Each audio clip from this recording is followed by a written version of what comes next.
take much. I got it. I started reading it. I understood it was from you. We'll call this meeting of the Eau Claire School Board to order. Terry, will you please confirm that we're in compliance with open meeting laws? Yes. And if you could call the roll. Commissioner Bika? Here. Commissioner Dement? Here. Commissioner Farrar? Here. Commissioner Johnson? Commissioner Nordine? Here. Commissioner Towle? Yeah. Commissioner Zerr? Terry, our first order of business tonight is to adjourn to closed session. We'll be conferring with our legal counsel. I would hear a motion to enter closed session under 19.851G. Moved by Tao, second by Bika. Terry, when you are ready, please a roll call vote. Commissioner Bika? Commissioner Dement? Yes. Commissioner Farrar? Yes. Commissioner Nordine? Yes. Commissioner Towle? We are adjourned to closed session. We will reconvene at approximately 7 p.m.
First, we'll start with our Pledge of Allegiance. Our student leader tonight is King Her, a fifth grader from Sherman. King is an exceptionally bright, hardworking, focused, and motivated student. He always puts forth his best effort each and every school day. In addition, King will go out of his way to make his classmates feel included and help them if they are confused. King truly shines brightly, demonstrates every quality we hope to see in our Sherman Stars and in all of our ECASD students. King, thank you for being here to lead us in the Pledge of Allegiance. Those of you who are willing and able, please rise and join us in the pledge.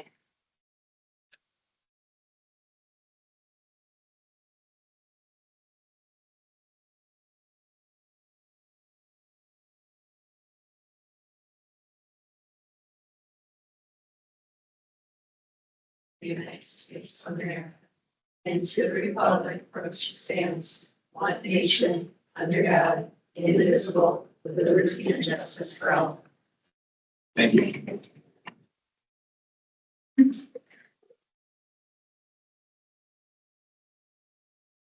This time I would hear a motion to adopt the agenda for the meeting. So. Moved by Beacus, second by Dement. Motion to adopt tonight's agenda. All those in favor, please say aye. Aye. And opposed? Any abstentions? Agenda is adopted. We'll move on to our recognition segment. Lieutenant Johnson. All right, we've got 4 special ones tonight. Thank you, Chair Nordine, board members, student representatives, and plenty of distinguished guests in the audience this evening. First, we've got National Music in Our Schools Month. March is that month for National Music in Our Schools, and we want to join in acknowledging the importance of music education for all children and all of our wonderful music programs and staff here in our district. That's our first. Number 2 is Youth Art Month. Who's Terry? We've got to talk about dental coverage that we need to update. We've got multiple alliteration later on too in that. March is Youth Art Month. We celebrate our quality school art programs and staff, as well as the skills that are developed through the arts, including problem solving, creativity, observation, and communication. Third, National School Social Work Week. The Eau Claire Area School District is proud to recognize this week, which is held the first full calendar week of March. The Eau Claire Area School District school social workers are a vital part of their school buildings, our community, and our pupil services team, which also includes professional school counselors and school psychs. Social workers are uniquely qualified to handle various societal issues and enter the profession because they truly want to help others. They go through years of education, training, and supervision so they can do the delicate but important of considering ecological perspectives when meeting people where they are and helping them achieve their goals. Your unwavering commitment to our students' well-being is truly commendable. Your kindness, empathy, and tireless efforts make a significant difference in their lives. Thank you so much for being the guiding light during challenging times. We appreciate all of you. And we do have several of our school social workers joining us tonight. How many are in attendance this evening? All right, good. At this time, and then I'll save the last recognition after this, but could I get a picture of the pupil services team members that just raised their hand? You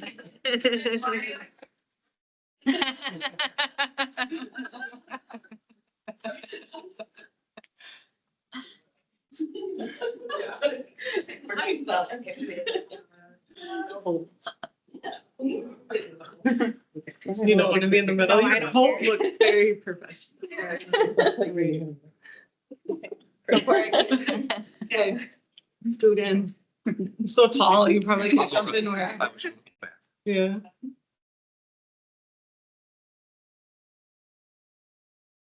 Thank you.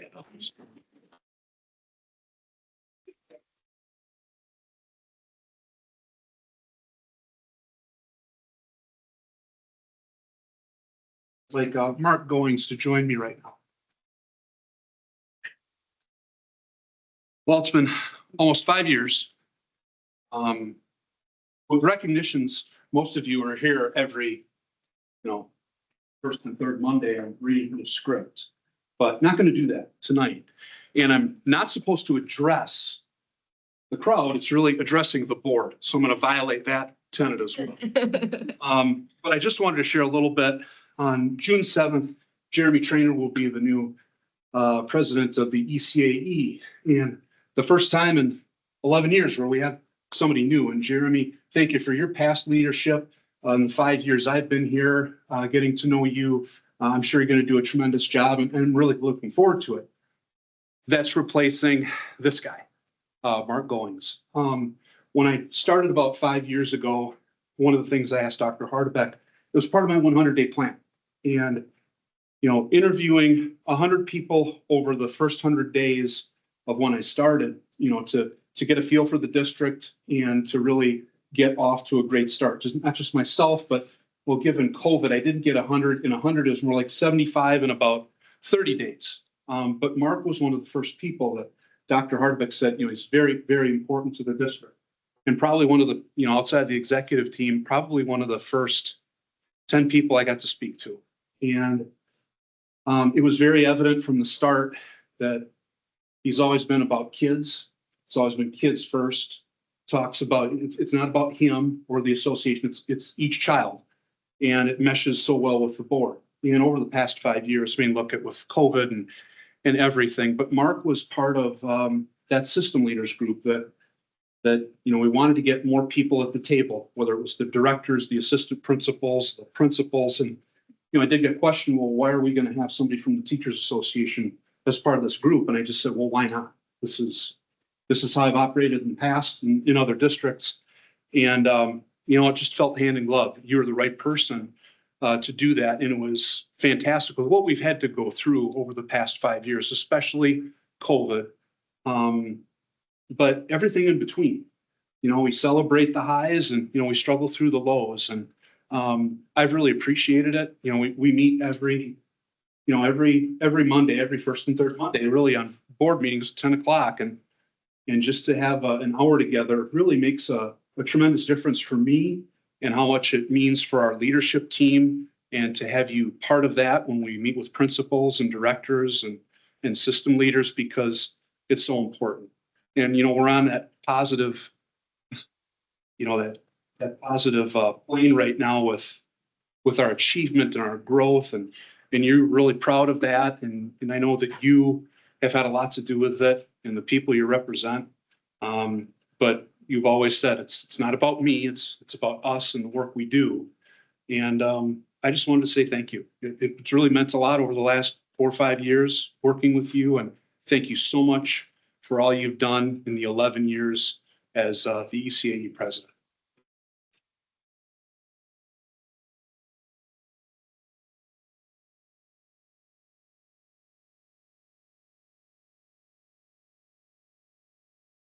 Usually we just like run all of the recognitions, but I think especially our relationship that we've had over the last few years and really with the board. You know, before I was even the president of the board in my first year, you know, after being elected, you reached out, said, let's get coffee, let's meet and talk. I was just this board member at that time. But I think, Mark, you've always recognized how important it is to have teachers and really representing all of the staff interests in many ways for our kids, the administration and the board together and aligned and unified. And I really think, especially as I've become the board president and we've been able to meet kind of monthly, talk over these issues, it's really made the work that we have to do when it's difficult so much more effective. And I think everyone on our board just love to express our admiration for the work that you've done, our gratefulness for, you know, your efforts to go through what sometimes could be very difficult situations with the board.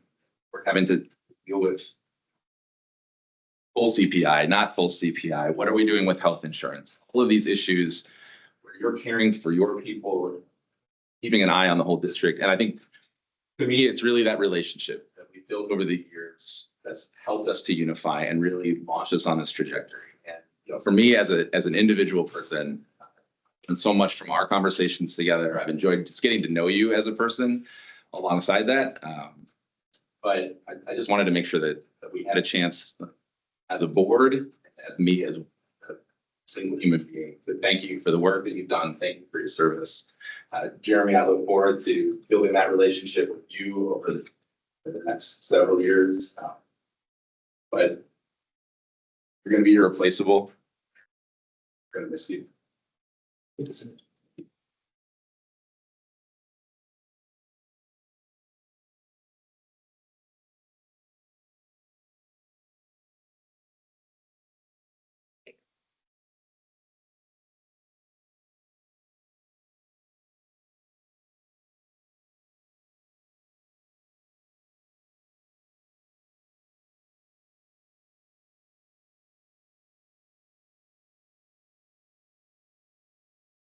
Like a professional at board meetings, Mark has signed up for his 4 minutes of public comment.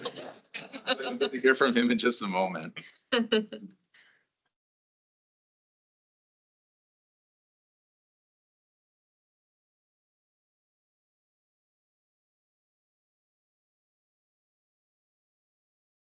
Now move on to our public forum. The board provides community members who sign up in advance up to 4 minutes to address the board.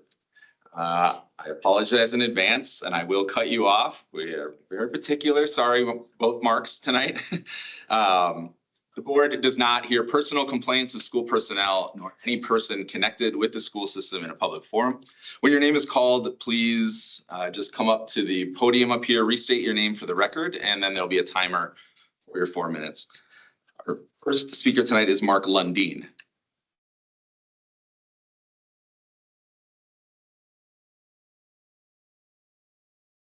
Good evening. I'm Mark Lundeen. I'm a parent of a student at the Chippewa Valley Montessori Charter School. And I want to thank you for the opportunity to speak with you tonight. I'm also past president of the school's governance board. And during my tenure, we were really focused on getting the word out about Montessori and preserving the Montessori identity and just increasing the awareness in the community. So families from all backgrounds in our district aware of this opportunity in our district. As you know, children learn in many diverse ways, and when they're empowered to choose which way works best, guidance, not only will they build the knowledge, they will truly own it. They also thrive on having responsibility, gaining practical life skills such as preparing food, tidying up their learning spaces, caring for animals, experiences not generally afforded in the traditional classroom setting. And I've also witnessed tenets of grace and courtesy shine in the young Montessori friends. I noticed this when I was volunteering a field trip to the Children's Museum and just amazed at how quiet and good listeners the students were. And a staff person actually approached me to say they look forward to the day Montessori visits. The children are so calm and considerate of each other. And this good work of sharing the Montessori story continues today. It's my purpose here. I saw CVMCS featured on the front page of the Leader Telegram, highlighting families gathering for the Montessori Fest and Art Show. I had the pleasure of attending for my second year this year. And it's much more than an art show. You kind of just stroll and stare. There were students sharing live poetry readings, music performances, craft making, and my favorite, eager young entrepreneurs selling the tea that they grew and packaged right in their classroom. The whole school was alive, and so many dedicated teachers were there with staff to offer up their precious Friday night in support of their students. This is the stuff that creates core memories. So when I did a search for more news stories on the school, of course, I saw the Golden Apple Awards. Thank you for supporting that.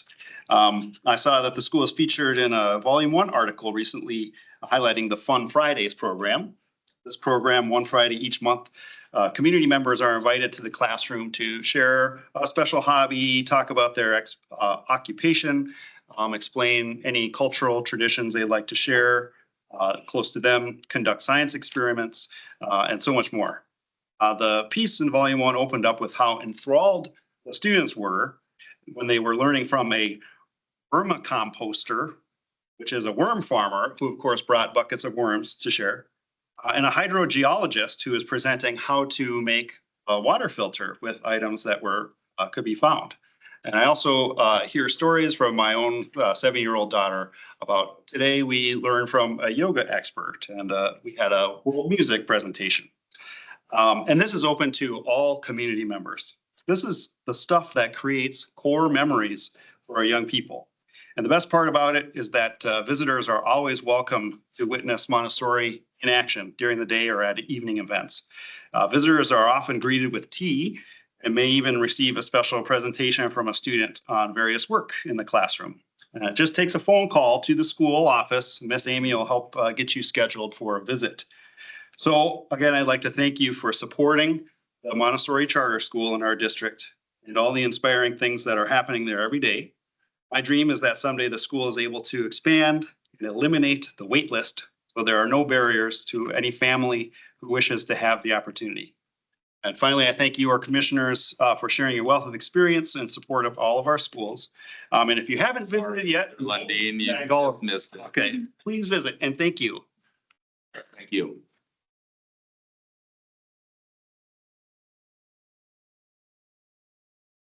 Next speaker is Mark Goings.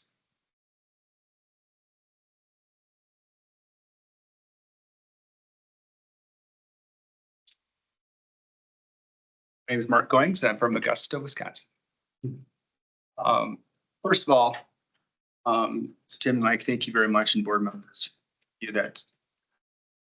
I can't tell you how much that means. But I also want to take this chance to highlight the fact that what we have in Eau Claire is very special and it's very unique. My 11 years as president, first of all, I've seen all of the school board members get elected for the first time.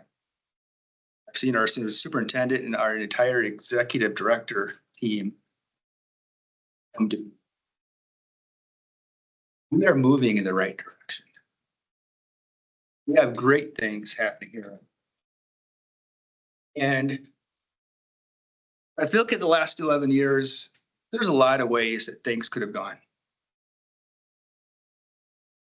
Look at our state, look at our national government. There's a lot of ways things could have gone or things could go. But one thing that is special about here in Eau Claire, and it's not like this all over Wisconsin by any means. Each of us, as educational leaders, each of us believes in the right of each child to have an amazing public education. It'd be so much easier to think about some children or kids in general. We believe in each child. And so when those issues, those problems, those whatevers come together, I knew that when I entered a meeting and was discussing with somebody, we were coming from that, we had different perspectives, but we had the same goal. Many places across the state and across the country, I wonder what's their goal? I don't get that. But I am confident in what our goal is. And that is a huge asset to the community of Eau Claire. And I hope that there's people watching that they can understand what is happening here, because there are amazing things happening here in Eau Claire. It takes a lot of work, and it also takes people willing to talk with each other. Nobody has the right idea, but everybody can be at peace of what the decision becomes. And that's something I've thought about as an educational leader is, first of all, when I'm talking with people in the community, we have amazing community members who came here because they believe in public education. And we have teachers that come here because they believe in public education. So part of us as leaders is we need to think about in each person that believes that a child has the right to a quality education, how do we help unlock that person to help them support in ways that are meaningful? What does that look like for a classroom teacher to unlock that? What does it look like for a parent to unlock that? But as educational leaders, that's part of our role, is to figure out, I can't do it all myself, and none of you can do it all yourselves. How can we help those that we work with, those that we interact with? How can we help them to also be those advocates? My time is almost up. Thank you very much. Thank you. That concludes our public forum. I'll move on to our regular reports, which is our legislative liaison, Commissioner Dement. Thank you, President Modine. To begin with, the Joint Committee on Finance has announced public hearings on the governor's 25-27 state budget proposal to be held across the state in April. The first two hearings will be held on April 2nd and 4th in Kaukauna and West Allis, respectively. The second round of hearings will be held in Hayward and Wausau on April 28th and 29th. Assembly Bill 1 has been presented to the governor as of today for his consideration. The bill would, going forward, require DPI to use cut scores, score ranges, and corresponding qualitative descriptions that DPI used for school report cards published in the 2019-2020 school year. Moving on, Assembly Bill 103 and 100 have both recently passed the Assembly and been sent to the State Senate. Per the analysis by the Legislative Reference Bureau, AB 101 requires a school that, quote, operates or sponsors in its scholastic, intramural, and club athletic team or sport to designate the athletic team or sport based on the sex of the participating pupils. It also prohibits schools from allowing students whose biological sex is male from participating on an athletic team or an athletic sport designated for females. AB 103, amongst other things, would require schools to adopt a, quote, a policy relating to the conditions under which a school board will allow school staff to regularly use or refer to a minor pupil by a name other than the pupil's legal name, and that policy must, quote, prohibit school staff from referring to a minor pupil by the name or pronoun that does not align with the pupil's biological sex without written authorization from the pupil's parents or guardians. In my personal opinion, which should not be construed as representing that of the board, both of these bills are blatantly bigoted, anti-trans, and anti-student. Thank you, Chair Nordin. You. Now move on to the evening's consent agendas. For each of the consent agendas, the board considers approval with one vote without discussion. Members have been provided background information or discussed these items at a previous meeting. If a board member wishes to discuss any item, it will be pulled out of consent and voted on separately.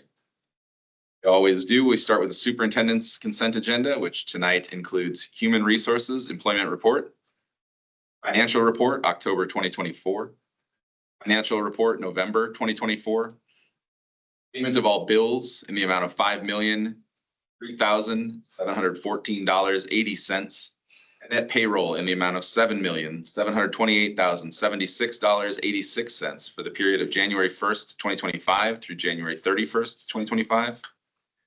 Payment of all bills in the amount of $4,192,304.80 and net payroll in the amount of $5,284,265.72 for the period of February 1st, 2025 through February 28th, 2025. Cash balances by financial institution as of August 31st, 2024. Cash balances by financial institution as of September 30th, 2024. Cash balances by financial institution as of October 31st, 2024, and cash balances by financial institution as of November 30th. Now hear a motion to approve the superintendent's consent agenda. Motion by Farrar, second by Bika. Harry, when you're ready, please a roll call vote. Motion to approve the superintendent's consent agenda. Commissioner Bika? Commissioner Dement? Yes. Commissioner Farrar? Yes. Commissioner Nordin? Yes. Commissioner Tao? Superintendent's consent agenda is approved. Now move on to the board's consent agenda, which this evening includes minutes of closed session, February 17th, 2025. Minutes of board meeting, February 17th, 2025. Minutes of board meeting, March 3rd, 2025. Board summary statement for OE7, community engagement. Motion to approve the board's consent agenda.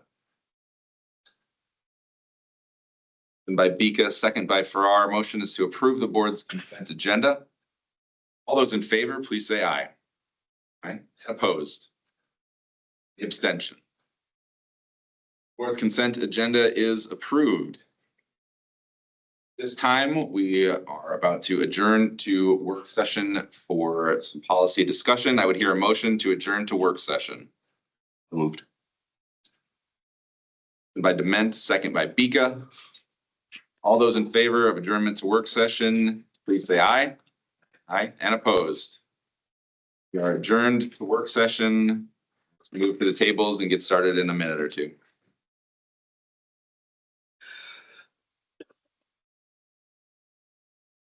And it's 1-2. It's going to be however long it takes you all to get there and me to get situated. And whether or not the student reps are having to fight Mr. Oldenburg for some stolen chairs. See, that's, I wonder. This, I have the.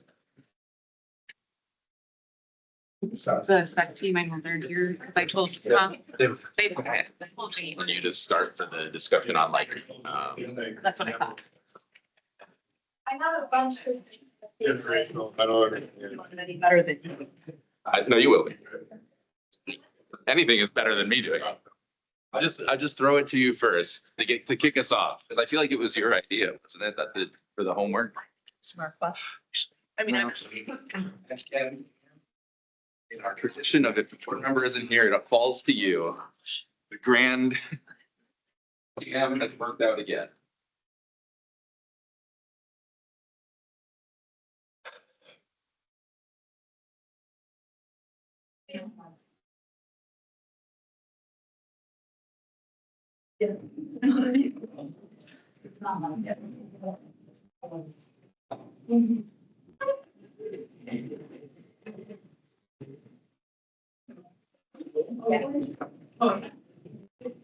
Harry, before I forget, Victor asked about having a report, just like an update for McKinley.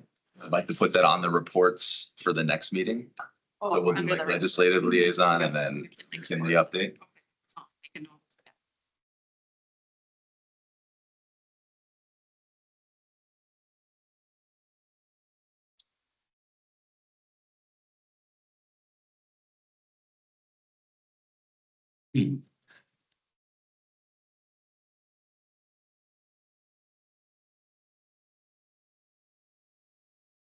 Right, so while at our previous policy update, like our annual one of the items on there was talking about evidence from courts.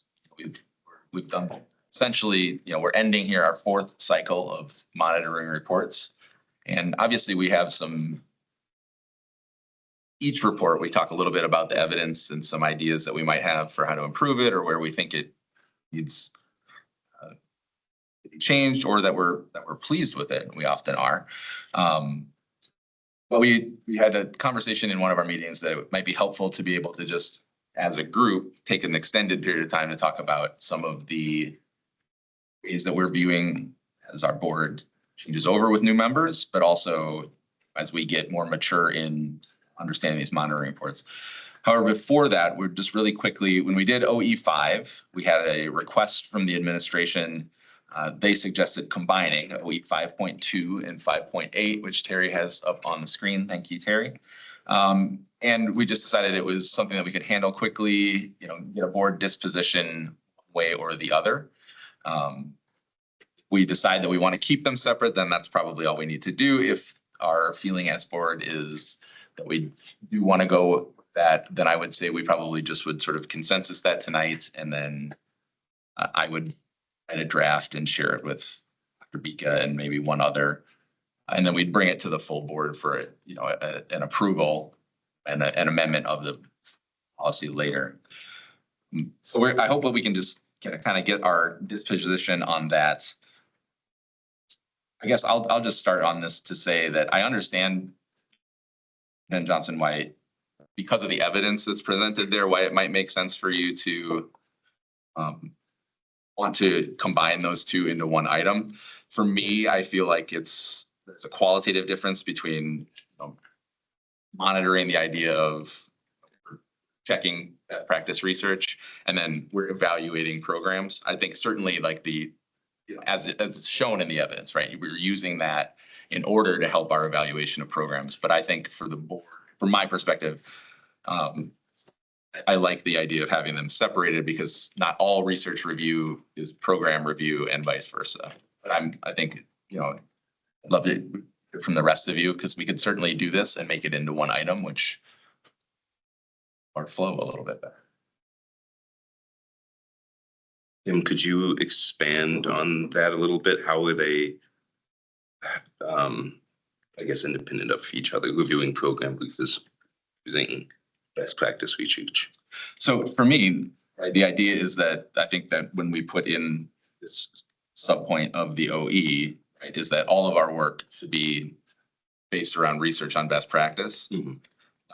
And that might mean programs that are in development, that might mean policies, procedures, all of these things that we're doing on, you know, strategies for dealing with issues that are coming up.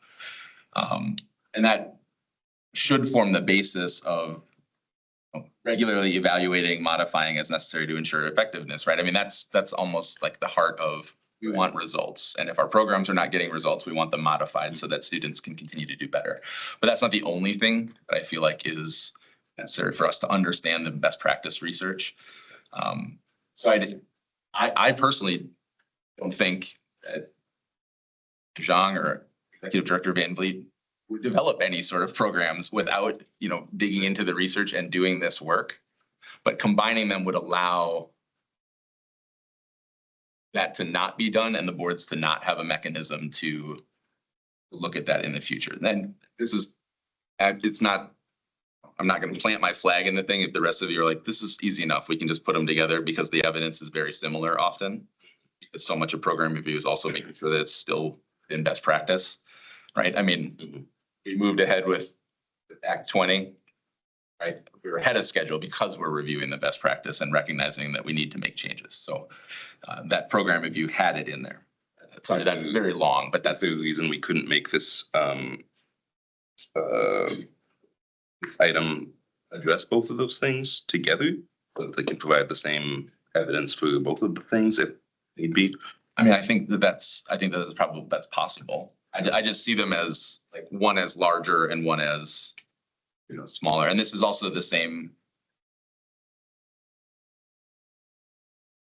talents and interests and the new and innovative programs, right? So that's 5 and 7 in OE5, you know, so part of the idea was looking at some of our, you know, things that we would say, these are innovative programs that Eau Claire is doing that other places often aren't. You know, our Arctic Zone, our language, Montessori for that matter. You know, even McKinley in various ways, right, is doing things that other districts, you know, don't do. And so like that program review, right, are we getting the results that we want out of those? And if we're not, how can we change them to support those students so they can get the results? So that's just, again, it's my view. I'm not going to plant my stake on it. And I think we could write something that was a single item that was Encompassing. that's the word. Thank you very much. I guess I'm content with it the way that it is. Sure. I don't have strong feelings. I just like the idea of keeping it clean. Got program development or selection, featured, and then featured. I don't have very strong.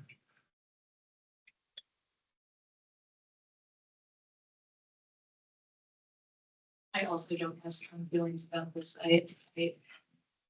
Your point, and it's logical to me.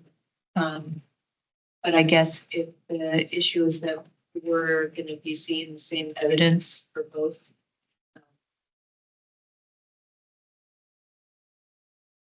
then I'm open to a straight line approach as well.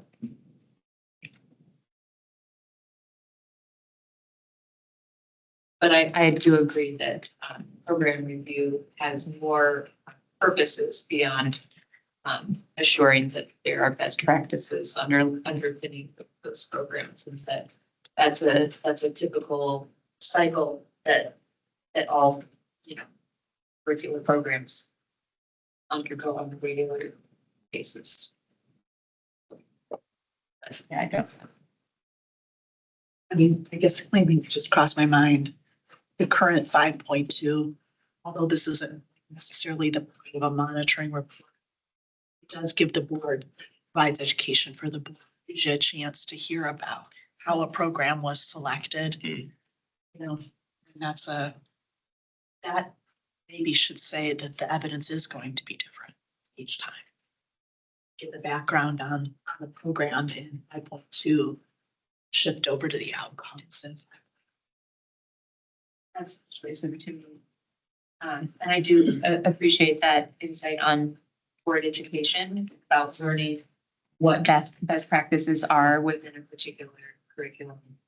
I mean, Mark, talking about what's special here in Eau Claire, not every school district engages in data-driven decision-making. We do. And 5.2 is the place to really bring that out. Those two are losing.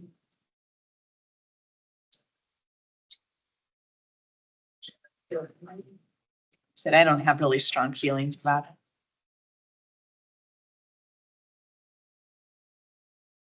it. Did you want to talk about it from the admin perspective or ask one of the exec team to share? Because certainly there's often times where board members are missing, a piece of information that. No, it's not. If they'd like to add anything, that's great. We just felt it was probably 2 years ago, and then we brought it up again this year, where when we'd go through the indicator, could we merge them into one? And maybe strengthen the indicators a bit more to reflect both of them, just to make it, I wouldn't say cleaner, but maybe separate is cleaner, to your point. It's slightly different. It was just an idea that we had discussed, I believe, 2 years ago. Yeah. Mandy, if you'd like, or Kyang, either one, if you'd like to address. One of the reasons why we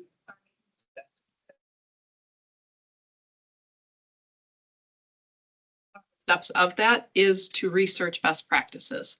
So we have all of our content areas on a 7-year rotation.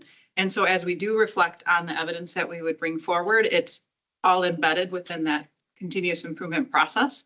And one of the steps, like I said, is to research best practices, whatever that content area is.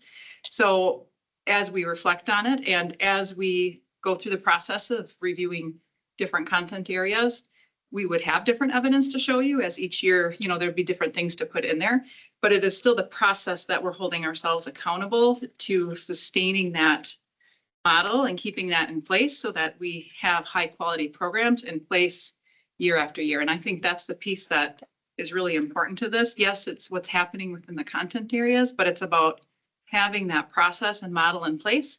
And that's what gets a district off, is when they don't have a process and they don't stick with it, and then you get behind and curriculum and programs become outdated. So we saw them in a way in saying the same thing. So we were trying to streamline it so that we could bring forward, we'll be doing a program review, 1 to 3 content areas a year, just depending on the year. That's what we have the capacity to do. So the evidence of a particular content area will always be presented to you a little bit different, but it's within that lens of that continuous improvement process. Yeah, I find that persuasive. Yeah, I think I do too. And I think. If all we need to add is the word best practices in 5.8, if that's the only thing missing. Cool. Yeah, I think, thank you, Mandy, for sharing that, because I think the way that you put it together helped me to kind of refocus on this is specifically talking about instructional programs. And I do agree, and I hope I have said enough times, but I will say again, I really appreciate the systematic way that you've taken this department and that you're systematizing all of these things. And I think knowing that it's rolled into that in that way, and I actually think you probably said that while we were presenting 5 as well. But I think so thank you. I think it centered me back on that this is about our instructional programs and not an enterprise-wide sort of look. And I think that even to me, I think makes sense then to try to combine that. And so I see sort of nods all the way around, or voices. So I think if the rest of you don't have any objection, I'll take a pass at getting a combination so that maybe, Mike, if it's okay, I'll send it to you and Mandy, and Dr. Beacom, maybe just run it by you as another eye. Right. But Yeah, sounds so good. used to it. And then we go into work session and I can't switch over to first names. Lori, I would send it to you. Yeah. And then we have it kind of we'll bring it forward as an item on our, you think we can just do this on consent probably? I mean, obviously you can pull it if you have anything ahead of that. And so then, Mandy, you can sort of, I realize this is off to next January, but now you've got it it'll be a combination thing, and we'll get it done relatively soon. Okay. So thank you for that. All right. So then, whatever time that we have that we would like to spend for the rest of the night, like we usually do at our work sessions, we'll have a hard out at 9 o'clock. So we'll definitely be done by then, but we're done earlier than that. There's an opportunity to have some discussion about the evidence that, we're all seeing in either OEs or the Rs. And I think in some ways this is going to be beneficial for us to know what we're all looking for, but also I hope it's beneficial for the administration to get an up-to-date pulse on some of the things. I tried to ask Lori if I could call on her first, and she intimidated me down. So our homework as a board was to select a monitoring report and choose some evidence that you found compelling, or perhaps some things that you felt like there were some gaps. So I'm going to just open it to any of you that would like to start and just bring something up one way or the other, and then we'll just hopefully have kind of a flow of conversation. We see needs or whether it's just generalizations, and we'll see how the conversation goes. Student reps, especially, if you think about the results policies, and I know you've commented on results that you're seeing both in your schools and district-wide, are there things that you as student representatives of your schools want to see evidence of in monitoring reports, or that you think would be helpful for the board to know, or that you're glad to have seen? So please also just feel free to just jump in with anything too. We didn't assign you any homework. You could have enough of that, I think, in your day-to-day lives. And start, I don't know, it's not. I picked OE3 climate for an examination. And one of the things that for evidence, I guess I thought of sort of three from now on. So in monitoring reports, when we have evidence, but it comes from organizations that are external to ECASD. So one of the examples on climate, there's I don't think you don't have to go to it or anything, Terry, but so there's one area that's for emissions, and there's a indicator about energy efficiency.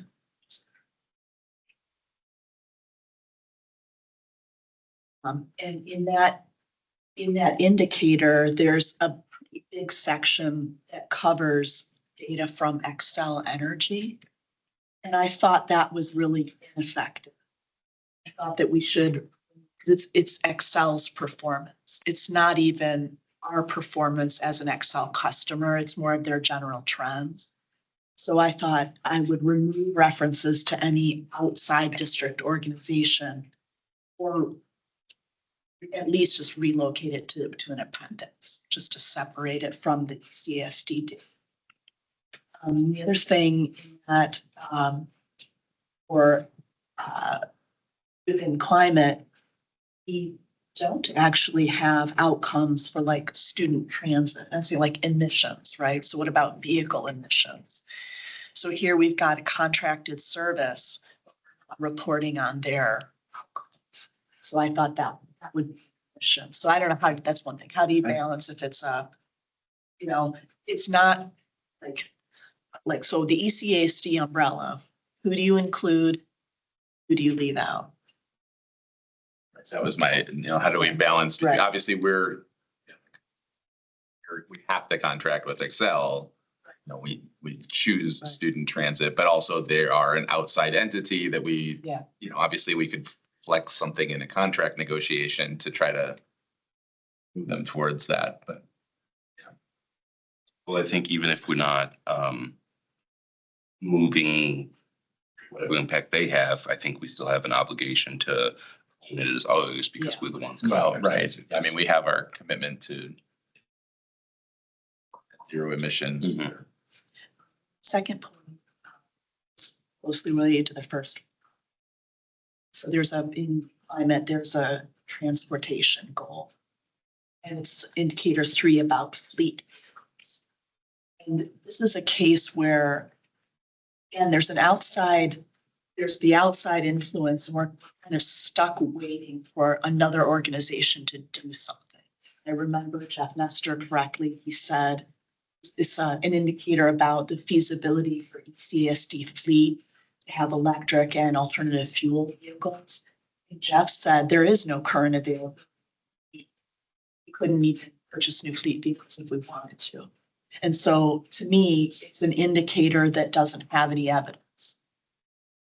And there's a parallel example, not in the climate, but do you recall when we got stuck with one of the student results where DPI just got delayed in releasing student data. So we're like waiting, no evidence, right? Couldn't report the evidence. So again, I don't have the answer to that, but whenever we're relying on, like, what do we do for that monitoring report when we're waiting for someone else? It doesn't seem like evidence to me. So we might need to modify. And the third and final, what's kind of a combo, I guess, back on emissions again. There's an indicator 5 that's about educating students on clean energy. It's on page 9. And the problem with this one is that it does say educate all, like, among ECAS students, but the only evidence is from high school classes. So when we focus only on certain grade levels, when the indicator actually does apply to all, because I think you can bring that, elementary school students think about what they want to be when I mean, you can extend that. So, and I think in other monitoring reports, we've made improvements on that regard where we were limited to one, secondary or elementary or whatever we covered. So I think that's just keep going on those improvements. Do you see that kind of indicator as, is there an issue with the policy then? Because, like, to my mind, if across at least our 4 high schools, we have that as an aspect of their education in high school, to me, that would apply to effectively all students. Obviously, we don't get each of our students, right? Like, that starts here in 4K, doesn't always graduate here. But like, I'm open to it either way. I just want to have the conversation, right? But if it's there for high school students, that essentially applies to everybody, because at some point, everybody will be in high school and we can't really control whether they leave early or not. So I guess, like, to me, looking at it, I'm satisfied with that, applying to all. And if we are not, then I think we may need to think about how do we word that policy to require that? Because I feel like, Mike, your interpretation there, to me, like, I get what you're saying. works. I Yeah, suppose maybe why I was influenced by this one, like on climate, is that elementary kids are keenly aware of climate crisis. They want that, they want that. sure. So it's the idea of why are we? And so if that's something that Yeah, I we get want what as you're a saying. board, maybe we need to consider altering that to, make it an operating expectation that it happens either earlier or at each level or something like that. Thing, and it's, it was the same thing under missions. There's a mention of an activity. We talk about another page. So the activity was the solar projects at Memorial North and Putnam Heights. Activity is mentioned, but there's no consideration of its effectiveness or the outcomes. So I think mentioning an activity without that's not evidence.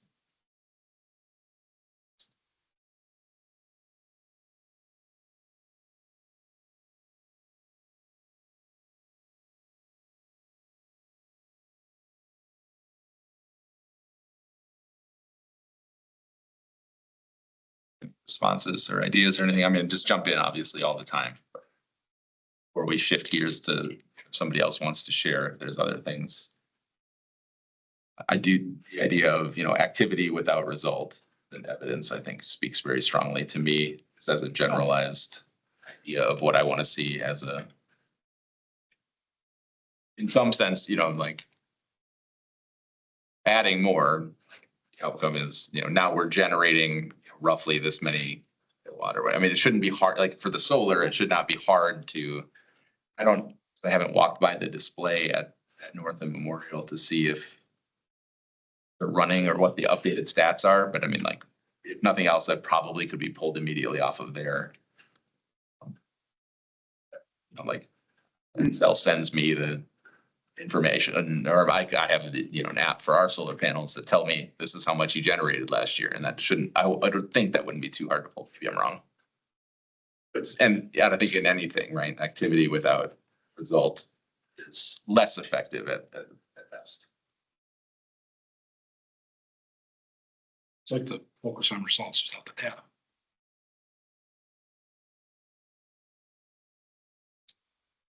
I'm sure there's some nuance, right, to talk about, because the operating expectation is compliant or not compliant, right? It's more or less binary. I mean, there is compliant with exception, but in reality, it's like we're either doing it or we're not. And if we're not, here's why, and here's our plan. And, results are reasonable progress. So there's a wider variety there. But yeah, I think outcomes to get there.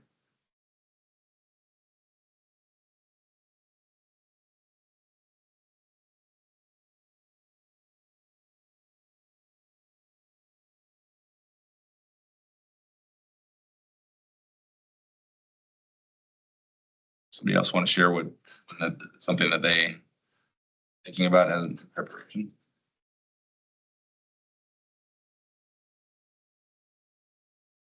Or two. And I think that this is not very useful, but we find some really neat pages. Just in terms of some of the, appendices of examples. And a lot of it is, a lot of it is useful, but it's just, R2 is 25 pages long. And I've been finding the ones that are about 25 to 30 pages to be the sweet spot of like ability to process that information meaningfully.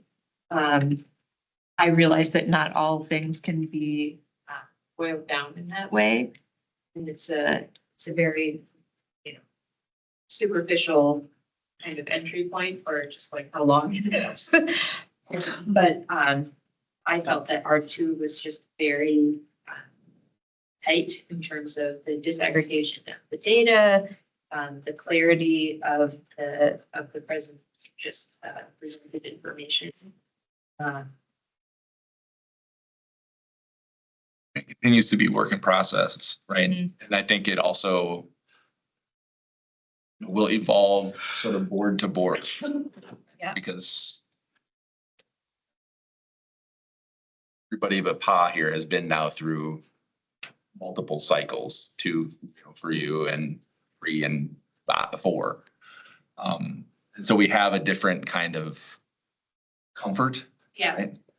And one of the things that has stuck with me over the years of, kind of digging all the time back into the coherent governance books is Linda and Randy saying, you're spending a ton of time on your OEs, you're not focusing on the results. Right? And then you want to get to where you can handle the OEs very efficiently.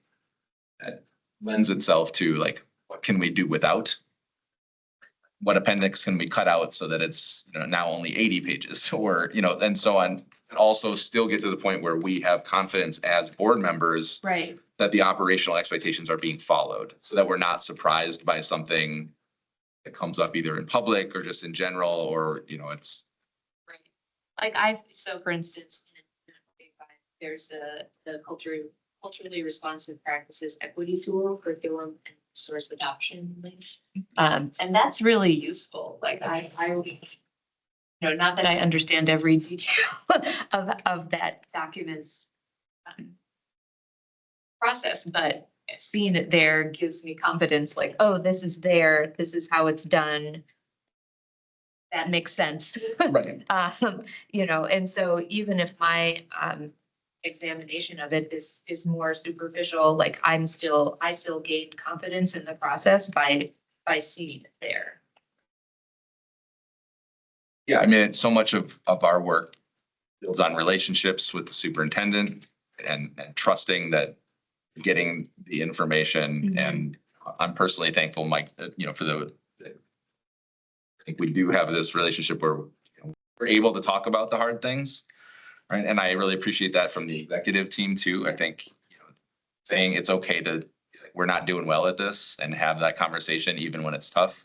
At least for me as one board member has built up a lot of trust in the work that you're doing so that I know that I don't have to personally like dig into every single level. I don't, and I think that has built over the last several years. And I'm not speaking to any, you know, necessarily any deficits in the past, but for me, going through this work and seeing it has built that level of trust. But it's, you know, that trust but verify kind of a thing. And where do we, so you're saying at least on like an OE5, we still should be in the mode of how do we trim it down? You're saying you could do with less in terms of the length of it and still be convinced that we're in compliance on the various things. But others.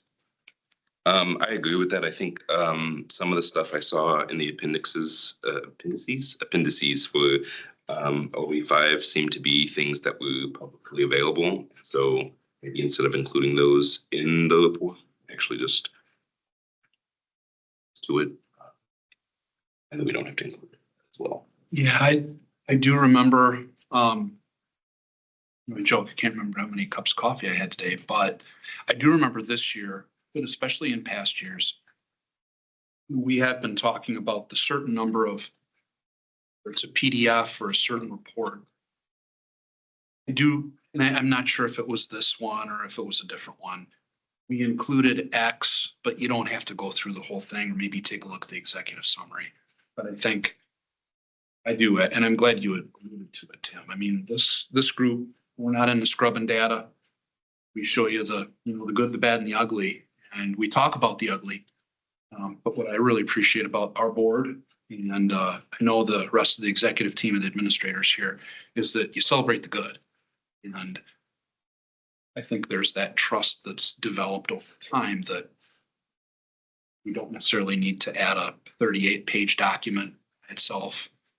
We could just say, well, here's a link. You can take a look at here's the exact summary. If you'd like to read further, here's the full link, but not necessarily. I really appreciated, Terry, the time you spent doing the embedded links. And I wonder, I get what you're saying, like, oh, it's publicly. Does the program allow you to link outside of Board Docs? So you could link to a web page? Yeah. I didn't know if these links were like, it was always embedded in Board Docs or it was independent, like it lived separate from Board Docs because. Items that are like on SharePoint or whatever, Yeah. those have to be attachments. I don't have access to that particular link. Okay. So that issue. So then I just get a PDF and then like, you know, then it becomes like an attachment document, which is what adds to the length of the report. So I guess it depends on how. So I'm thinking about how much, like, I don't read, I don't read every word of all those appendices, whatever, but I do check out a lot of those and I worry about these new people. This is a lot to take up. So how do new people get the background that they need? And even like for myself, year to year, I have to do a lot of like refreshing of my memory. It goes back. I've got a system that I think is working okay, but it's not a foolproof system. I'm forgetting some. So I like to have it there. This is a little formatting thing. I don't know what all of the resources that you use to refresh year to year. Would it be helpful? Just like put a link at the start of the monitoring report to the 2 previous years monitoring report. I mean, they're just sitting there and it's just adding a link, right? Yeah. So they're just in Board Docs. Well, yeah. So because I think the most common thing that I do is I go back to last year's and I look at there. And if it's just adding 2 links, I don't think that should be a huge burden, just kind of rotate through, but I don't always understand what it is. I also want to acknowledge that we're going to say like, cut it down, make it tighter. And then when it comes up next year, one of us will say, there's not enough here. What's wrong with you? So I will own that now, and you are welcome to throw that back the next time that like, well, you did tell us at the work session that you were looking for less. So, but I mean, would that be helpful? Like, I don't know how you prepare for it, but I wonder if that, just like a quality of life for board members ongoing to be like, okay, well, if I need to see what happened in the last couple of years, if I need to refresh, it's at least immediately right there. Maybe that goes along with my ongoing request for a visual past 3 years color coding on the OEs. That I just keep bringing up. That was my whole data thing. I don't know if I skirted the actual intention of the homework, but that visual for board members it's a quality of life thing that once it's in place, it should be minimal work to appending it every year, just sliding everything one over and color coding. Because to be honest, maybe the first year that it goes, green for compliant, I'm gonna look more closely to make sure that it's like, okay, what did we do that we got it there? And I might go back and see what was the plan last year. But if it's gone 2 or 3 years, I mean, I'd love to get it on consent because as our operational expectations change, then obviously we'll want to re-review, but if we're holding steady on these expectations and we're okay with it a couple of years, then I don't need to dig in as deeply. I know what the evidence is. I have the link there or whatever.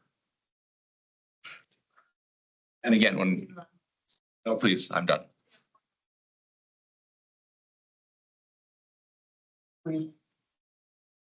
Share. Wondering if there's a way that we could capture some of those really important data in the summary. So then as a new board member, just anybody that's in the marketing results, if they just see the summary and see those like really point numbers we wanted to just see after that. I wonder if that's something that could be included in the summary section. And then for my thing that I picked, I was gonna say it's too short. I picked, but because No, go ahead. I looked at all 4 citizens of diverse community and it only has 4 pages. I'm okay, I can do that. It was very quick. And I was really glad to see the district commitment to equity statement. I think that's important to have it in all of the monitoring results that we have.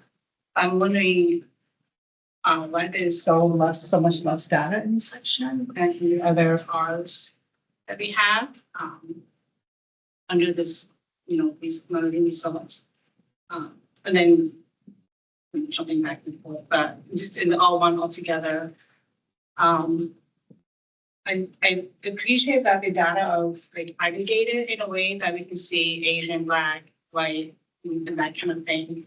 But I also know that like as a non-person, like having Asian be even more aggregated, it's important for like me, right, to really see what the population size of Hmong students are in the district, right? Because we know that like in Asian communities, our communities are vastly different from, East Asian to Southeast Asian to, Indonesians, and how, and our like in statistics, when it comes to all of that, is very different when it comes to the de-aggregation of data. So I would be interested in seeing, hearing what the district take is on that, on de-aggregate that data more, and if that hasn't been talked about, like, is that something that we can look into? With some of that data, I don't know how much we can, if it's the DPI forward data, how much can we actually break that down? We use and they put all of those into one. And that's so we don't have the ability to pull the data that way. Do we keep better data at the district at least? Everyone I don't know. think I've ever, white and my kids are white, so maybe I don't pay as much attention to it, but I've never seen anything that disaggregates below the DPI level.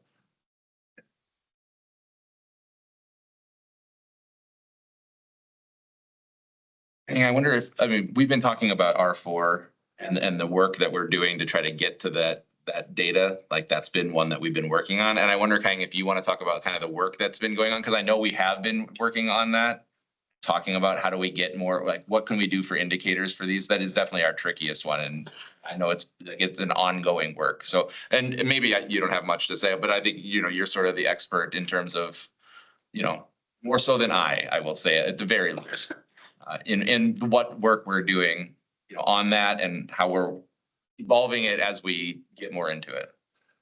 You're looking at adding those indicators. I think part of the challenge with disaggregating further than what DPI already has is some of our subgroups are so small that we actually end up disclosing who those students are at various schools. And so that's what makes it challenging for us to take a look at such individualized groups outside of our own work to make it public. That's why we use those same groups. But with regards to the indicators, those are pieces that we're just putting together, trying to figure out, again, how to do it in a way that helps us move the needle, but doesn't inadvertently kind of out the students that we're talking about. Yeah, and I guess I wasn't speaking specifically on the disaggregation part, but just knowing that like R4 is our shortest one, because that one has been like a challenge for us to figure out what's the best way to present that work. Yeah, the climate survey especially. Yeah, beyond the climate survey, you know, like we know that's a big portion of it. And that's been a discussion I think we've had every time that R4 has come around. We can say a few things to that because Sure, yeah, and the climate pieces that Christy and her department works on. okay.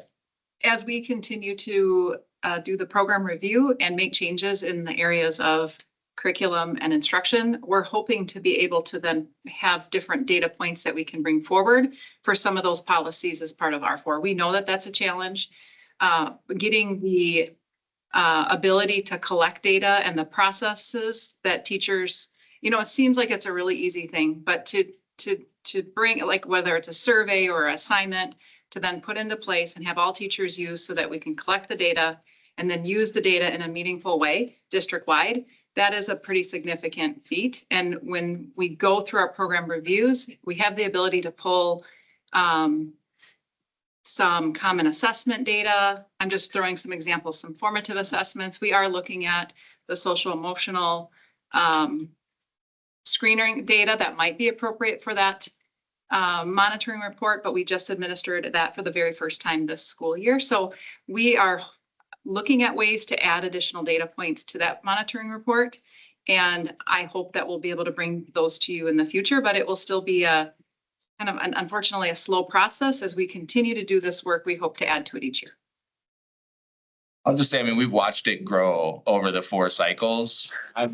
You know, obviously we're always talking about the immediacy and the urgency and like, we gotta get like, but I do want to say that, you know, I'm really happy with the way that it's grown and it makes it, you know, like as it continues to evolve, like it just makes us more and more able to tell our story in the community and know, you know, how much good we're doing for our students along what our community wants. So I'm really happy with the progress. Obviously, like we always want it faster, but we recognize like you all are doing so many amazing things that like we're going to get there and we're going to keep it up. But yeah, we just look forward to it coming through and the excitement on systematizing the program review. I think that's going to be another big leap forward in our ability to share that data, not necessarily the ability to do the results because that's already happening, right? But to get it out there. So.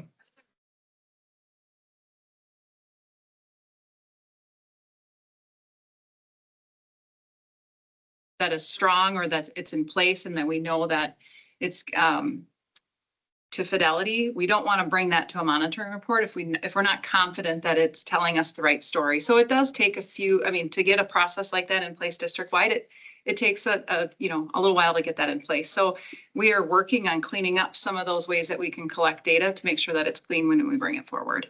And when I say clean, that it's accurate. That's what I mean by that. Not scrubbed as Superintendent Johnson was referencing. Yeah, we've done an amazing job of being able to look at the difficult parts of our data over these past several years. I mean, I can't speak to how it was going on before I was on the board, but I'll say it I think it's really powerful for us to be able to talk about hard things, even if it doesn't feel great. And I think that you all deserve a ton of credit for being able to say, we're not where we want to be, and here's how we're going to get there. And then you've been putting it into place and getting there and making that progress. So you really need to be commended, Superintendent Johnson, and and that's up and down, to our school staff too. I mean, it's not just happening here at the administration. It requires our staff to carry out all of this work, and they're doing it. And I think, they need to hear more. I'm sure that we do see that, and we appreciate that as a community. It just made me think about the WASB conference and so there, the number of sessions devoted to governance, is hardly nothing, but a theme that emerged in the couple sessions you could attend is that evidence, that's the piece that's so difficult.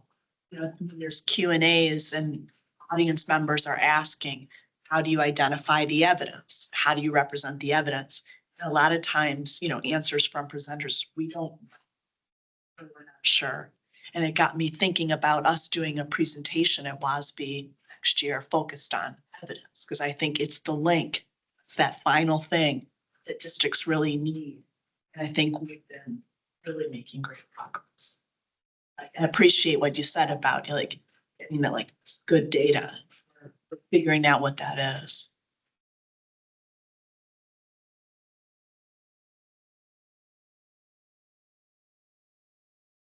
Sorry, Pa, I kind of jumped in to talk about that one aspect of it being shorter, because I know that R4 is one that we recognize. We don't have it filled out, I would say, to the point where because the administration, I think in many ways has been intentional about wanting to make sure that we do it well. And I think really appreciate hearing that explanation because being a new phone number, it's looked at oh, there's no data to really show the results. So what do we? Yeah, I already know how we show that this is a meeting that making reasonable progress. So I agree to that, and I look forward to seeing what maybe fitting.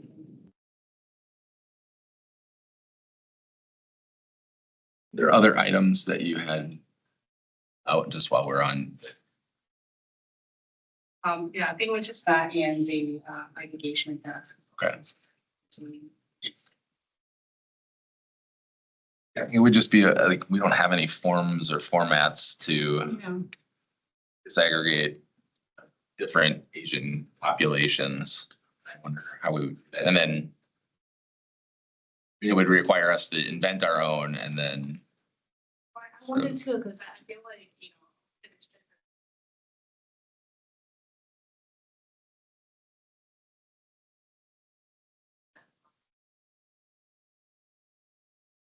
there are other things that, if there was ways that we could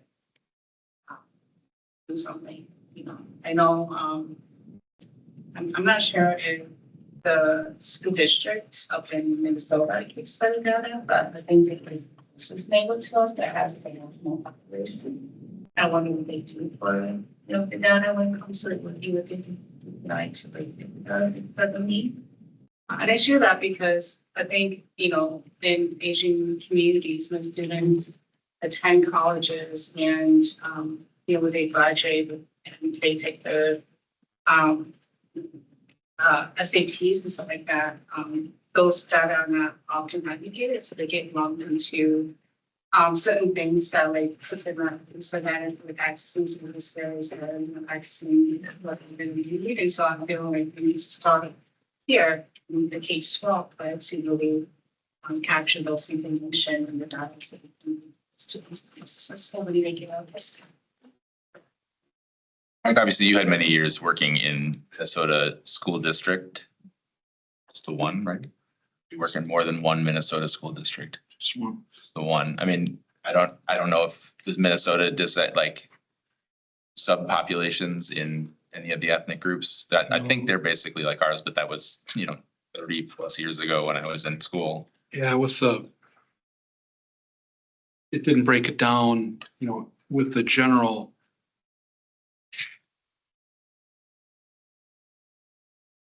Not with performance data, but like enrollment data is a different story. But I remember a couple districts with a larger Somali populations where it was difficult to disaggregate data further. We were a large district, 19,000 kids at the time. But yeah, it's been 5 years, but we still had those same types of questions, like to break it down even further.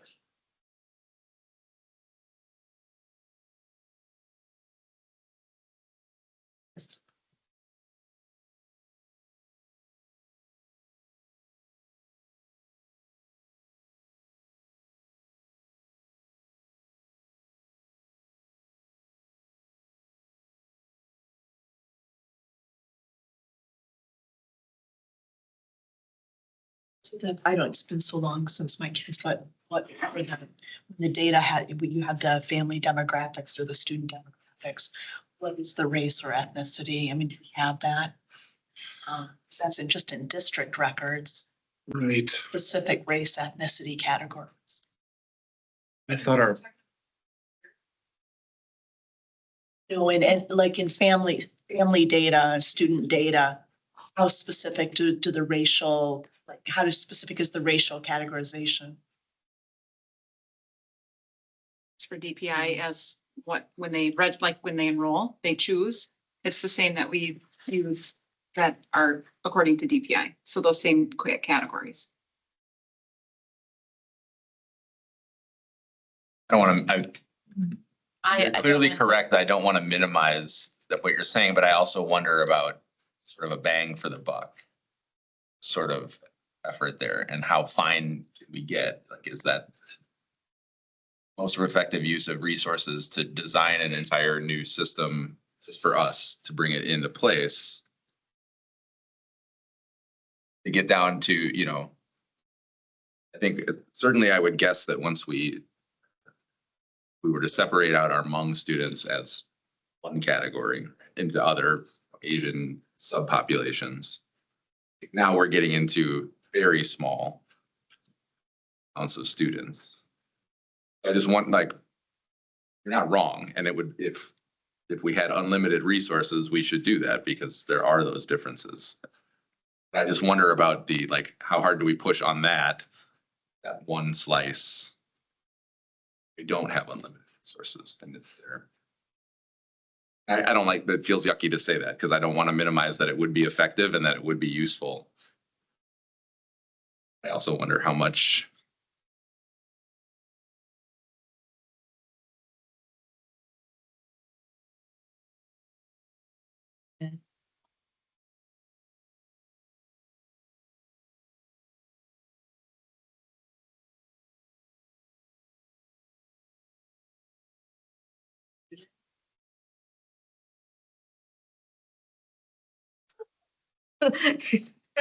Um,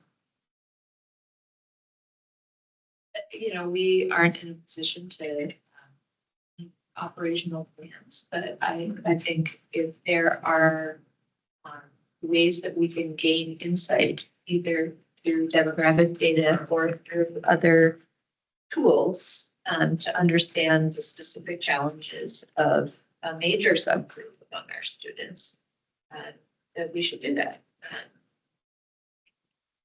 And so if it's not, Major subgroups, yeah. so that if it's not through further disaggregation and these data sets of performance, what information can we gain from our teachers about how students are doing? What are their ways of gathering information about this important subset of students that maybe is represented differently and isn't about a particular cell size, but is nevertheless potentially revealing of challenges that this category of student experiences. That's an excellent point. I think it's also we're not making the operational decisions, but voicing interest in further, understanding other groups, I think is probably helpful for the administration anyway, and that they can weigh those out. And hearing board members say, we are interested in specifically like our Hmong students being lumped in a way that we're losing some understanding of their experience or the experience of other Asian subgroups, because I would venture that Hmong students are our largest Asian subpopulation in the district. To Mike's point that,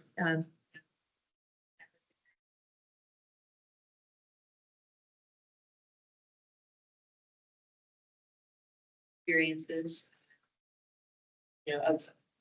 obscures with the reality is for those groups and, recognizing that they're not. I'm also thinking about any, refugees, families that we have that we send. Right, and they do practice, but we say, even, I think we have students in the district that, it's my life, so. That really gets into our ongoing conversation that Lori, you've been advocating for, right? The cross-sectional data. And in terms of, evidence that is very compelling, wasn't in our monitoring reports, but that last focus on results that we had that crossed over economics and race, really painted a picture for I think all of us and was extremely effective. And so then as we talk about whether or not it's Hmong students and Asians as a population, or like a lot of our refugees are coming from African countries are going to be Black and EL, for many of them. And so I think like continuing down that path of looking at cross-sectional data is, to me, that first one, to me, that was like the gold standard, the best focus on results we've ever had. It was all focused right on the results, future forward, credible data, like clap. It was great. It was exactly what, yeah, it informed us as a board. It helped us to understand the district. It shared your plans. It was, and that kind of data is extremely compelling, and getting into that gets into then deciding how can we disaggregate and slice to get insight. And that doesn't have to be necessarily like, that can be a decisional workload to how do we find, and Mandy, to what you're saying, that clean data, that accurate data that really portrays the picture and gives us understanding both as a administration, as a school district, but also the community via the board. Something, so as our first time, we really have talked about this in a work session. I wondered, for those of you that prepare these monitoring reports, what has your experience been so far? Do you feel that, how does the evidence look from where you stand? And probably most importantly, has it like advanced your work? And even how do we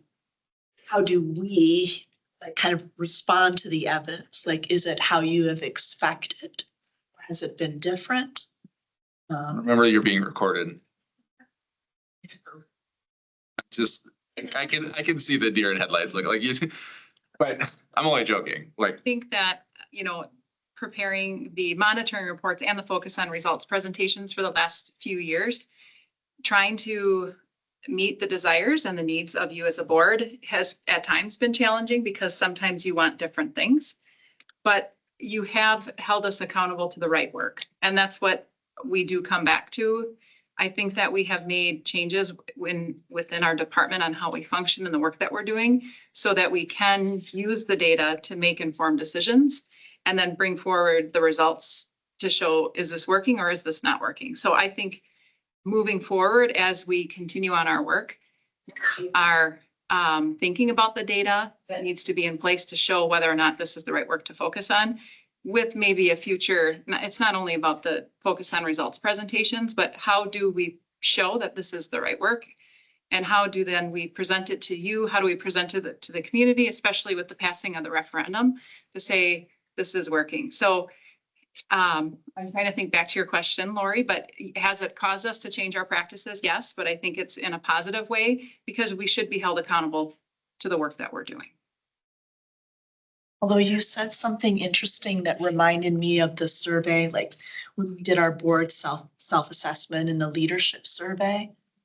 And when respondents said, well, the board, may not really always know what's going on in education and what is happening in people's classrooms. And you said something there that if we have a difference in what we're looking for, that seems pretty important, that we need to like explore that difference, see if we need to move, in some direction, because maybe we're off. And for a focus on results presentation or the monitoring reports, within the last few years, sometimes you want to see the actual data, the charts, or maybe just the number. And then other times, I want to hear the story. I want to hear Right. students. I want to hear about this. Having to fit that in a 15-minute, focus on results presentation, or trying to fit it in a monitoring report so that it's not 100 pages. Just the same conversation you're having tonight. So we've been trying to find that right balance, trying to give you what it is that you're looking for. Sometimes we've hit the mark and then other times we've missed the mark, but we are trying to be responsive to what is helpful to not only you, but us in understanding of whether or not we're focusing on the right work. Does that make sense, Lori, to that? Okay. I thought. Because ultimately we'll get the blank, we'll get the template from Terry a month and a half, 2 months beforehand. And then once we pull the data and take a look. And different for me in just in the past 4 years, where the first year or two, we were struggling to get it right. How the board wanted the format, how it wanted to be laid out, ultimately looking at the results. But I think now, we've got principals in the audience. When they see the results of whether it's ACT data, the forward data, when we see that bump, like in December, when we start to really see that bump, the overall bump was extremely positive. But because of the discussions we've had and how the school report cards and all the things that go into it weighted on growth and, not just the overall achievement, but the growth, and it's the underrepresented groups. That's when we were like, oh, we got a nice bump because, and then they'd show me, look at this, look at this, look at this, look at this, the blue diamond. That's where we know we are moving that needle. I think we're spending more time on that, which is the right work, instead of just the overall, okay, yeah, we're 1.5 points above. Why? And then getting into that. We had the middle school math part where we're still not achieving like we'd want to achieve with our students with disabilities. Yet we need to celebrate some of the other gains that we made too. And okay, how are we're gonna fix that? What are we gonna do to support those students more and the staff more? That's where it's changed in the last 2 to 3 years with these. And there are always people that are willing to share from their school perspective on the focus on results. Hey, here's what we're doing here. Here's where we're making a difference and we're proud of it. This is what will continue. Michelle and Mark, I'd like to hear maybe from your experience. Obviously, you haven't been through as many cycles as Manny Kang, and your reports are, you're not up there every meeting, with a focus on results, but you're also up on other things year to year. But sort of Lori's question, but applied to your departments as well, if you have thoughts. And kind of gonna invite you too, but I know you and Mandy work so closely together on so many of them. I think it's hard to know, being new, it's hard to know exactly what you're looking for, and what is going to be most important. So you kind of pick like the key indicators for 6.0 or the 6 is like the survey and putting as much information in there as possible. And then at what point is it too much information or not enough information? So it's just really choosing the right indicators and artifacts that you really want and what you're looking for exactly. We6 has been one that's been challenging. We have a lot of board members who are keenly focused on making sure that our staff have as much as we can provide for them. And so it does become one that certainly the board as a whole, or, members of the board, want to dig in on that one. And that I think sometimes can make it a little trickier. And, kind of threading what Mandy said about some board members really want to see this and other board members really want to see that. And I struggle with how do we as a board, or I as the chair, like make clear in a summary statement, or how do we navigate, if Jared is asking for one thing, how do you handle that as like, okay, we had a board member asking for that. It's just one board member. So, but is that everybody, like, and I'm not just, you just happen to be the one I picked on. That's fine, but please address me as Mr. Domingo. Okay. So, yeah, I understand that. And I think one of the challenges for all of us is how do we make clear when we're advocating or interested in things personally, like making sure that the administration knows it might just be a Stephanie, like this is my interest, or, multiples of the board are interested, or and obviously we have the formal mechanism of the full board says we want this, voted thing, but we don't often do that, I guess. So, Mark, I didn't know if you had. Working to understand priorities and then just repeatable data points. I mean, and, I think Mandy said it well. Laura, you touched on it too. It's like, just doing something, right? I can think back to some of my teacher days of you get kind of, oh, I've got to set my annual goal. And then, I did it. Understood, want it more. It's just getting to a point of what are our options and then what are our priorities. So, yep. And did you want to add it? Did you want to add anything? We'll just hit for the cycle. I think everybody has said what needs to be stated. I think a lot of times when we look at that data piece, and I know Lori talks often about the intersectionality of data and how we can use that to improve our practices. Typically, when we look at those pieces, we know that a lot of times when we look at performance data, the intersectionality is our students of color, students in special education, and local economics. And so when you have limited resources, we want to prioritize then practices and strategies that impact a large group of students and not just one small group. Not that the small group isn't important, but again, with the limited resources that we have, we just have to kind of look at that broader sweep and look at what we can do to impact. Typically what works for one group works for another group when it comes to instructional strategies and practices. So looking at what the purpose is for that data set and what you want from that would be very important for us to understand so we can produce that.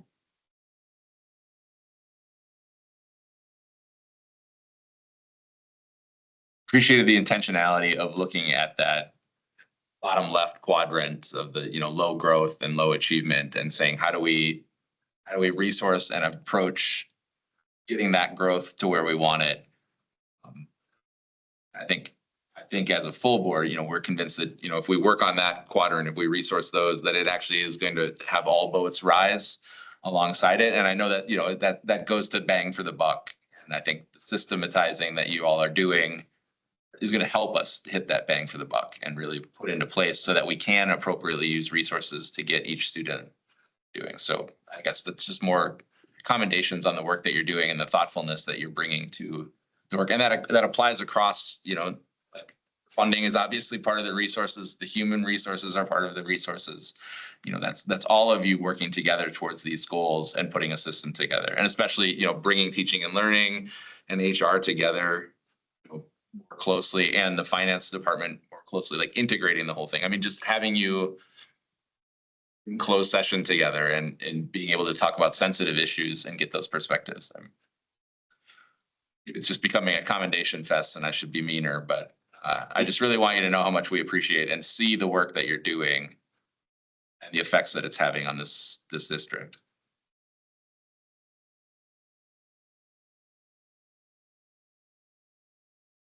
Were there things that you wanted to bring up that we haven't talked about, that hasn't really had the chance to share yet? Not particularly. I think I agree with Lori quite a bit about that we can bring up intersectionality and data that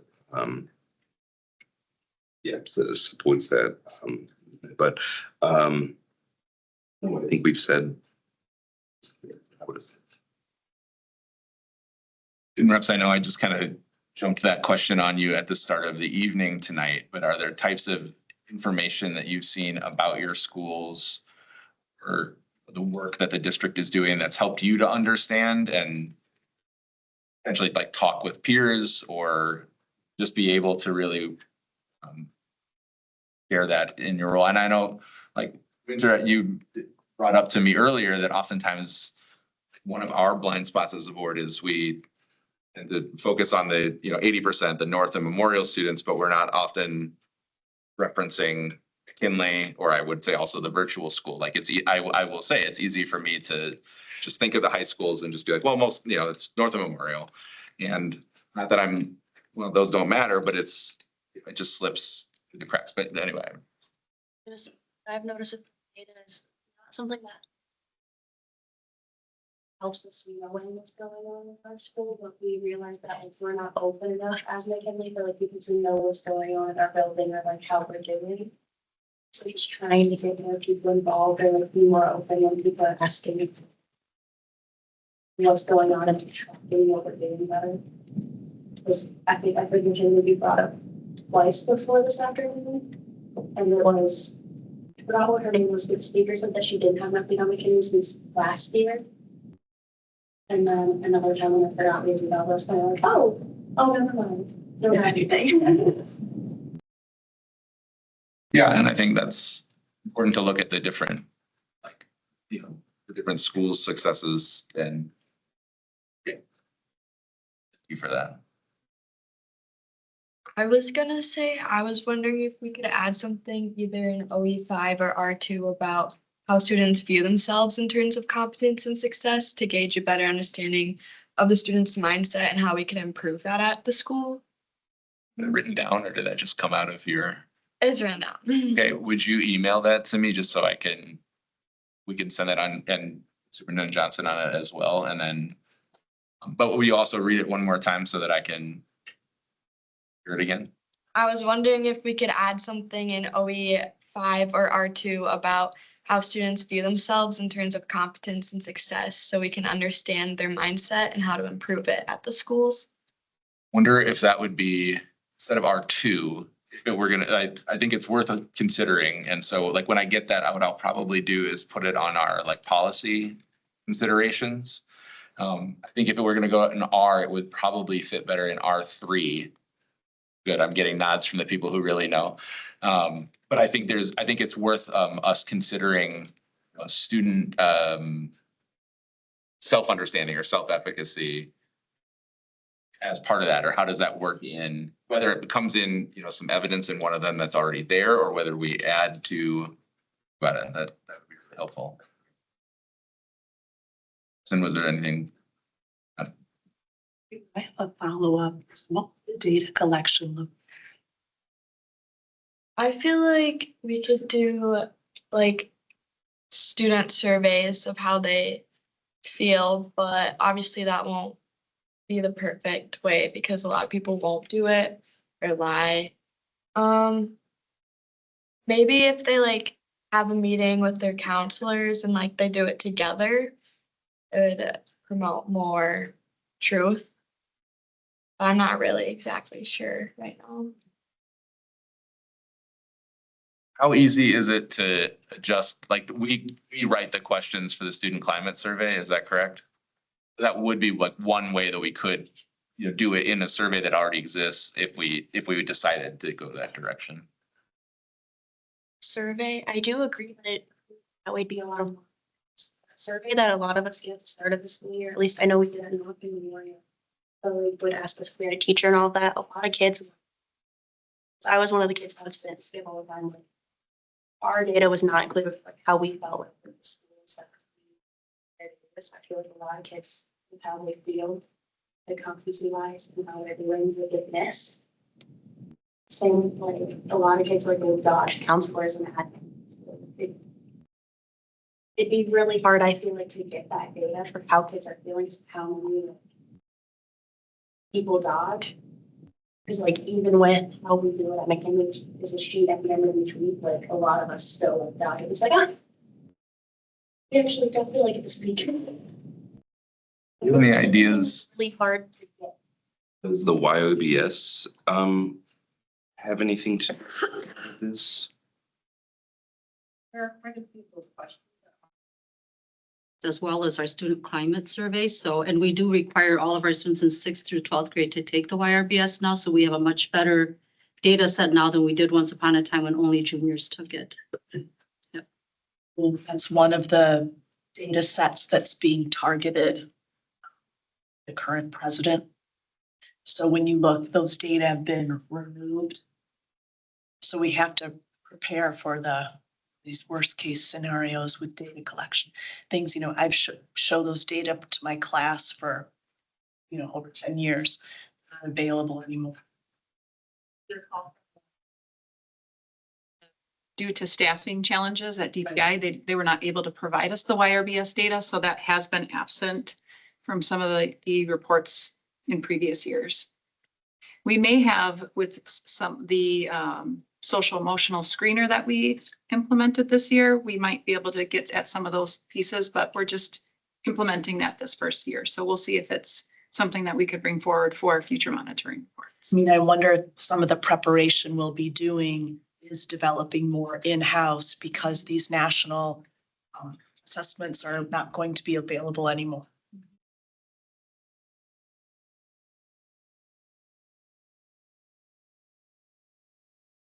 The data just removed.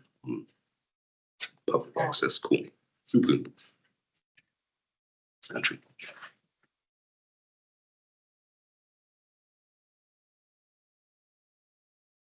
Probably all do love this country and hate to see it hurt. Are there any other, I think this has been a conversation back and forth about that. Are there other ideas or items that people would like to bring up? So I will like the idea.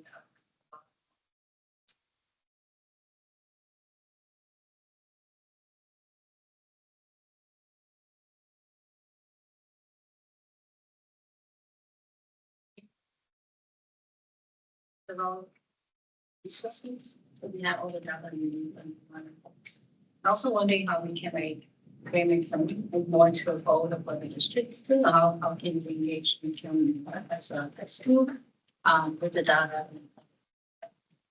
that we do and the virtual to us. I was gonna say, I think that applies there because of the much smaller schools, like it's easy. I think that's why we've changed a lot of our language from all students to each student, right? So that we can pay attention to each and not wash out the 20%, the 80%. And I think it's easy for us to do that. High school instead of all high schools, I think the nature of the charter schools as well have the ability to get in there and figure out what's going on without them coming to us as well. It might have some impacts for sure. Us having like admin changes. Contact.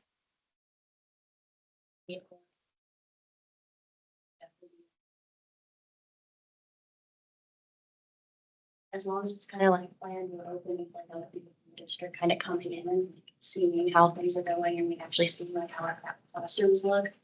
So this being so much smaller, it's a lot easier to see like if there's groups or bullying of any kind, and like all those other things that go right.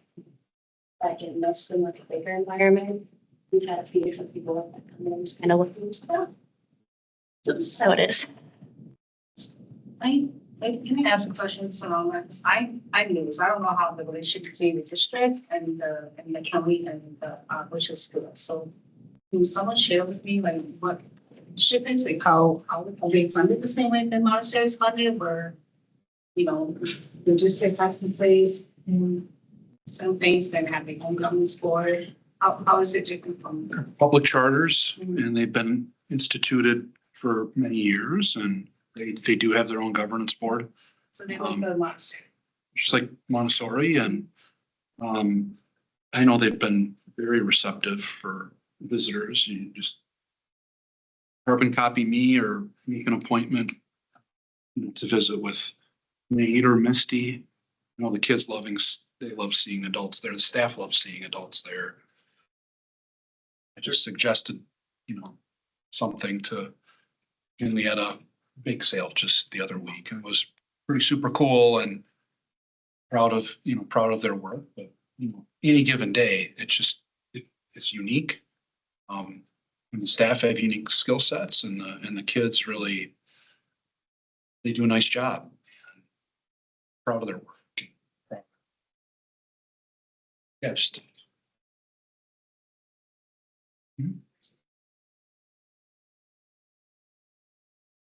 They're just district schools. Yep. I mean, they are not any different than any other district school. Like the chartering allows them some flexibility on how they do a few of the things. And I think in many ways, like, especially with McKinley and Montessori being, firmly established, they're always going to be a part of the Eau Claire community. I'm not sure that even the charter is really even necessary, but they've allowed us some flexibility as a district to do things in ways that we might not have been able to.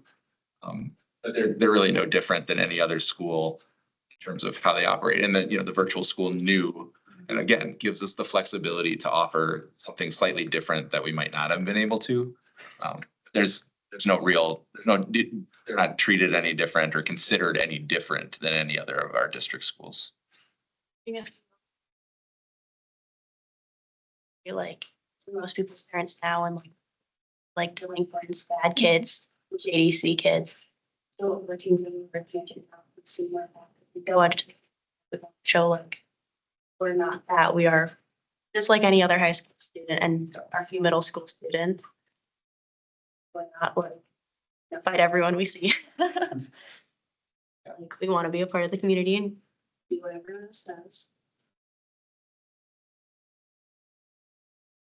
What if we change? First thing everyone thinks of is necessarily telling people I'm graduating from McKinley, they'd be like,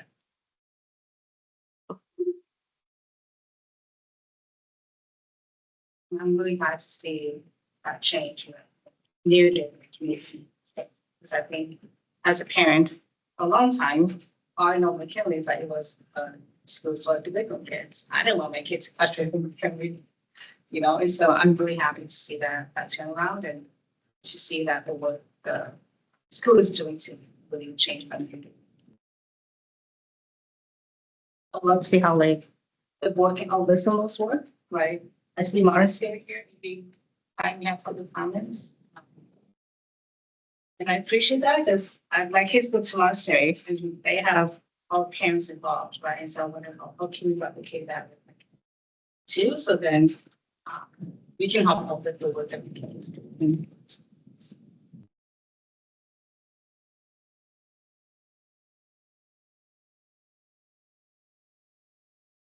Motion to adjourn? So moved. Second.